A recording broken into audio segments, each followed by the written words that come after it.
जय हिंद प्यारे बच्चों, आप सभी का स्वागत जीके जीएस गुरु के इस बेहतरीन मंच पर। और आज की इस लेक्चर्स में हम बात करने वाले हैं आपके आरआरबी ग्रुप डी एग्जाम के लिए काफ़ी इंपॉर्टेंट ऐसे 25 एमसीक्यू जो कि आपके पीवाईक्यू में ऑलरेडी पूछे जा चुके हैं और इस बार 2025 के लिए काफ़ी ज़्यादा इंपॉर्टेंट आपके लिए होने वाला है।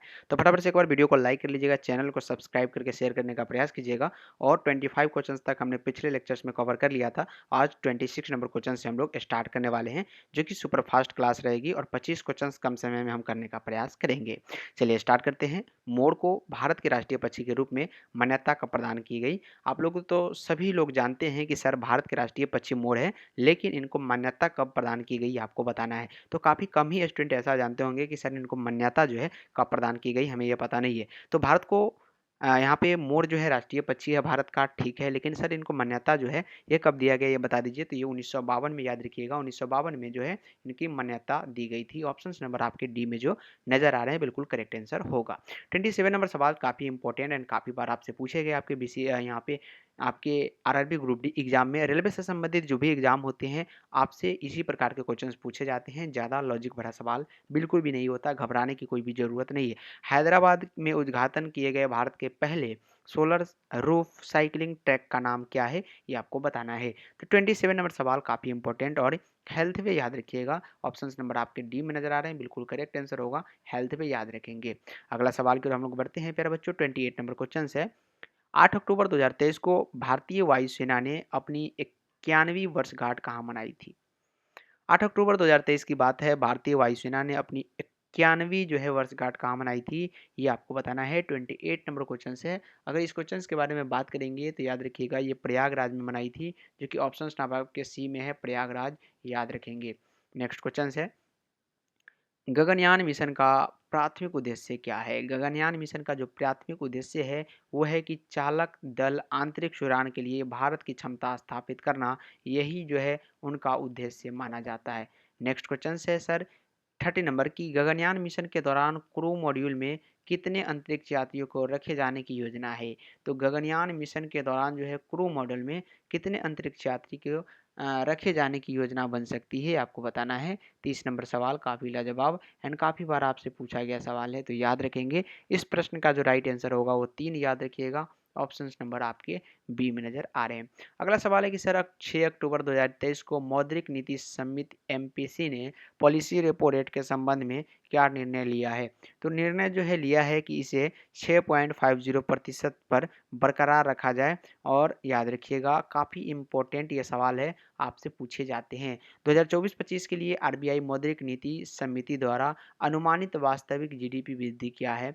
तो ये लेटेस्ट क्वेश्चन आपके लिए हो सकता है और ये काफ़ी बार आपसे पूछा भी जा सकता है आगे आने वाले एग्जाम में। तो 6.5% याद रखिएगा, जो कि आपके ऑप्शन नंबर सी में है और बिल्कुल करेक्ट आंसर है। 33 नंबर सवाल है कि सर सन 1857 के निम्नलिखित नेताओं में से किसने सबसे पहले अपना बलिदान दिया? तो 1857 याद रखिएगा, 1857 के निम्नलिखित नेताओं में से किसने जो है सबसे पहला अपना बलिदान दिया था? ये 33 नंबर क्वेश्चन और ये मंगल पांडे, याद रखिएगा। Option number D correct answer होगा, Mangal Pandey. Option number D क्या आंसर होगा, बिल्कुल इस प्रश्न का राइट आंसर होगा, याद रखेंगे मंगल पांडे। नेक्स्ट क्वेश्चन है सर 34 नंबर। 5 अक्टूबर 2023 को टूर्नामेंट की शुरुआती दिन न्यूजीलैंड ने इंग्लैंड को कहाँ हराया था? ये भी क्रिकेट से सवाल आपके बन सकते हैं। तो शुरुआती दिन में न्यूजीलैंड ने इंग्लैंड को कहाँ पे हराया था? 5 अक्टूबर 2023 के बारे में आपसे पूछा जा रहा है। 34 नंबर सवाल है और यहाँ पे नरेंद्र मोदी स्टेडियम मोटरा हैदराबाद में, याद रखिएगा। ये काफ़ी बार आपसे पूछा गया और इस बार भी पूछे जाएंगे। नेक्स्ट क्वेश्चन है कि सर अभिनव नाटकों और गद्य के लिए साहित्य में 2023 नोबेल पुरस्कार से किसे सम्मानित किया गया? किसे जो है सम्मानित किया गया? तो जॉन फॉसे को, याद रखिएगा। ऑप्शन नंबर आपके सी में है, जॉन फॉसे। नेक्स्ट क्वेश्चन है सर 36 नंबर की, पानीपत की तीसरी लड़ाई कब हुई थी? पानीपत की तीसरी लड़ाई प्यारे बच्चों कब हुआ था? ये 36 नंबर सवाल में आपसे पूछा जा रहा है। सर पानीपत की जो तीसरी लड़ाई है वो 1761 में हुआ था। कब हुआ था? 1761 में पानीपत की तीसरी लड़ाई हुई थी। अगला सवाल है कि हगांजो एशियाई खेलों में पुरुषों की भाला फेंक में स्वर्ण पदक किसने जीता था? स्वर्ण पदक जो है प्यारे बच्चों ये नीरज चोपड़ा ने जीता था, याद रखिएगा। Neeraj Chopra, option number C correct answer है। अगला सवाल है 38 नंबर, ज्योति सुरेखा वेन्नम और ओजस देवताले ने किस खेल में स्वर्ण पदक जीता है? कौन से खेल में स्वर्ण पदक जीता है बताइएगा।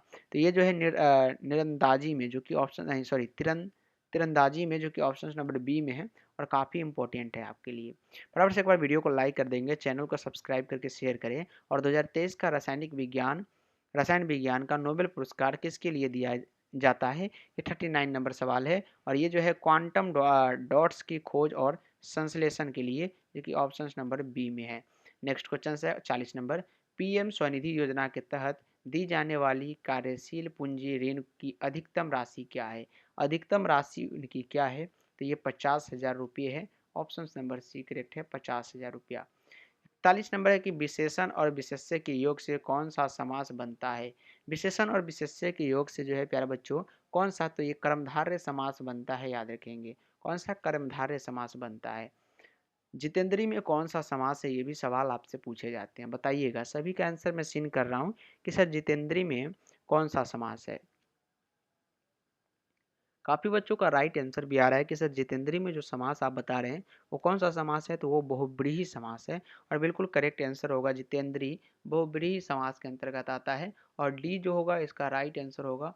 काफ़ी स्टूडेंट का ऑप्शन नंबर क्या आ रहे हैं, ऑप्शन नंबर बिल्कुल डी आ रहे हैं और बिल्कुल आप सभी का राइट है, याद रहे। अगला सवाल है कि सर 43 नंबर की दीनानाथ में कौन सा समास है। समास से जितने भी क्वेश्चंस आपके सामने आ रहे हैं सभी का आंसर आप देंगे, मैं सभी का सीन कर रहा हूँ किसका किसका राइट आंसर आ रहा है।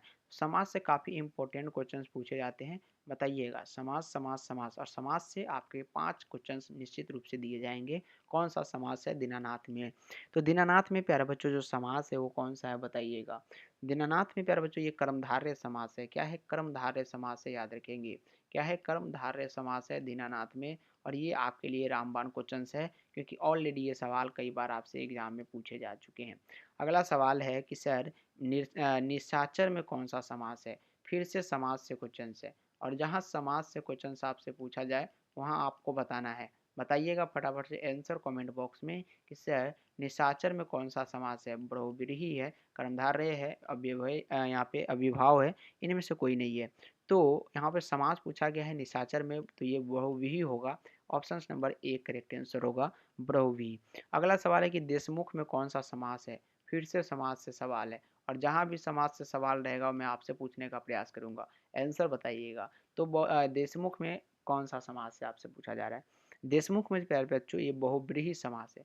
क्या है, बहुव्रीहि समास, बहुव्रीहि समास। ऑप्शन नंबर ए राइट है। 46 नंबर सवाल काफ़ी इंपॉर्टेंट एंड काफ़ी बार आपसे पूछा गया आपके ग्रुप डी के एग्जाम में कि समास के दोनों शब्दों के समानाधिकरण होने पर कर्मधारय समास होता है। ये भी सवाल काफ़ी इंपॉर्टेंट एंड काफ़ी बार आपसे पूछे गए सवाल है। 46 नंबर सवाल का जवाब बताइएगा। तो तत्पुरुष आ रहा है और बिल्कुल करेक्ट आंसर होगा तत्पुरुष। Option number D correct answer होगा, याद रहे। अगला है 47 नंबर के निम्न में से एक शब्द में द्विगु समास है, चयन कीजिए। कौन से शब्द में द्विगु समास है वो आपको चयन करना है। 4 ऑप्शन आपके स्क्रीन के सामने है। एक ऑप्शन आपके लिए राइट होगा, वो है सप्ताह। सप्ताह जो है द्विगु समास है, याद रहे। कौन सा है, द्विगु समास है सप्ताह। अगला सवाल पर हम लोग चलते हैं। 48 नंबर की सुपुरुष में कौन सा समास है। 48 नंबर सवाल में तो सुपुरुष में कर्मधारय समास है, याद रहे। कौन सा है, कर्मधारय है, कर्मधारय समास, याद रखिएगा। अगला सवाल है 49 की देशांतर में कौन सा समास है। तो देशांतर में भी आपके लिए क्या होगा, तत्पुरुष समास होगा। ऑप्शन नंबर डी करेक्ट है, तत्पुरुष समास। और ये लास्ट क्वेश्चन आपके स्क्रीन के सामने है कि सर जिन समास के दोनों पद अप्रधान होते हैं वहाँ पर कौन सा समास होता है। वहाँ पर जो होता है वो बहुव्रीहि समास होता है, याद रहिएगा। तो आज के इस लेक्चर्स में हमने टोटल 25 क्वेश्चंस किया है और इस पीडीएफ में टोटल 50 क्वेश्चंस को सॉल्व हमने किए, जो कि आपके पीवाईक्यू में ऑलरेडी पूछे गए सवाल थे। और ये सवाल इस बार 2025 के ग्रुप डी एग्जाम के लिए काफ़ी ज़्यादा इंपॉर्टेंट होने वाला है, तो बिल्कुल याद कर लीजिएगा, इग्नोर ना करें ऐसे सवाल को। ये सवाल आपके लिए जो होते हैं रामबाण एंड लेटेस्ट क्वेश्चंस, हमने कई क्वेश्चंस को शामिल किया जो कि लेटेस्ट है, इस बार आपके लिए काफ़ी ज़्यादा इंपॉर्टेंट रहने वाला है। तो एक बार फटाफट से आप सभी जो है एक बार वीडियो को लाइक कर दीजिएगा, चैनल को एक बार सब्सक्राइब करें और शेयर करने का भी प्रयास उन सभी छात्रों के पास करें जो कि इस बार ग्रुप डी का एग्जाम देने वाले हैं। तो जो भी ग्रुप डी वाले स्टूडेंट है फटाफट से एक बार शेयर कर दीजिए आज जितने भी ग्रुप है सभी में। मिलते हैं फिर से अगले लेक्चर्स में, तब तक के लिए सभी को प्रणाम आदाब, सत श्री अकाल।